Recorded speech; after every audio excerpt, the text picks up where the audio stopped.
Synopsis of the Books of the Bible. Minor Prophets. By JND Darby. Zechariah. Chapter 14. The final results before full blessing. Zechariah 14 announces the final events that shall bring in this result, as Zechariah 13 had especially detailed that which regarded Christ. The two subjects of Zechariah 12 are thus resumed in detail. We may remark here, that the effect of the staff being broken, which united Judah and Israel, is here realized. The prophet speaks only of Judah, of the people who in the land were guilty of rejecting the Messiah, and who will suffer the consequence of so doing in the land during the last days, the mass of them at that time joining themselves to Antichrist. Jerusalem, as we have said, forms the center of the prophecy. No prophet could perish outside her borders. What a terrible thing to be outwardly near God when one is not so inwardly, and when the heart invests itself with the name of God as with a cloak of pride, as a buckler so that his arrows no longer reach the conscience. Jerusalem taken, Jehovah's intervention in the person of Christ on the Mount of Olives. Nevertheless, in spite of her pride and her confederacy with evil, Jerusalem shall be taken in the last days. We have seen when studying the other prophets, that this will be the case, and then afterwards, when again besieged, Jehovah will intervene for the destruction of these enemies. This is very distinctly announced here. The nations shall be assembled by Jehovah, the city shall be taken and the houses rifled, and half the people led captive. Jehovah will then come forth against those nations, as we read in chapter 12, compare Isaiah 66 and Micah 4. He comes in the person of Christ to the Mount of Olives, whence he ascended. The Mount of Olives cleaves in the midst, forming a great valley, spreading terror among the people who are there. But if Jehovah identifies himself thus, so to speak, with the meek and lowly Jesus formerly on the earth, in order that the identity of the Savior and Jehovah should be clearly acknowledged, it is not the less true that he will come from heaven in all his glory, as he himself predicted, as well as the prophets beginning with Enoch.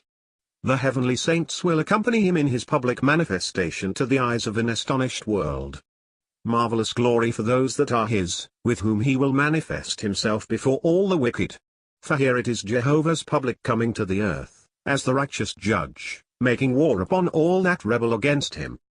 Jehovah's coming to the earth as the righteous judge, his visible relationship with Judah. I do not see that the last mentioned event follows that which precedes it in the chapter. There is a division in the middle of verse 5. And Jehovah my God shall come begins a fresh subject, introducing a grand distinct event, which affects the whole earth in a manner that characterizes its future existence. The presence of Jehovah upon the Mount of Olives renews, we may say, his visible relationship with Judah. This part of the subject closes with the words, Uzziah, king of Judah.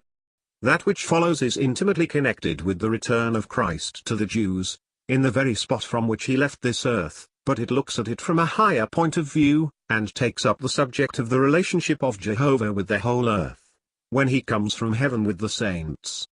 This is another part of the subject and a very important one. The day of mingled light and darkness.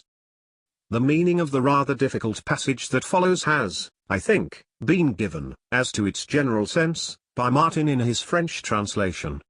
The Hebrew is acknowledged to be obscure. It may be, perhaps, translated, there shall not be a precious light, which shall be withdrawn. It is a light of preciousness and denseness. The last word may be taken for shall be withdrawn.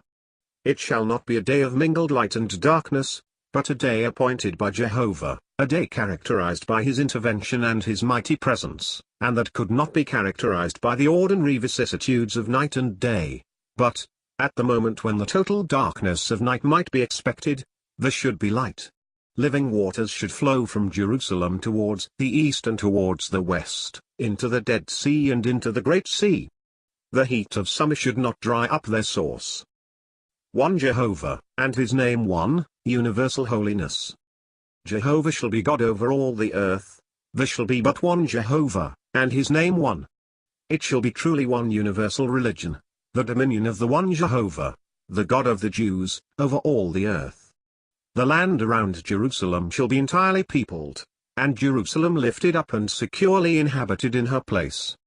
There shall be no more any destruction of the city which Jehovah has chosen. A deadly plague shall smite all those that have fought against her.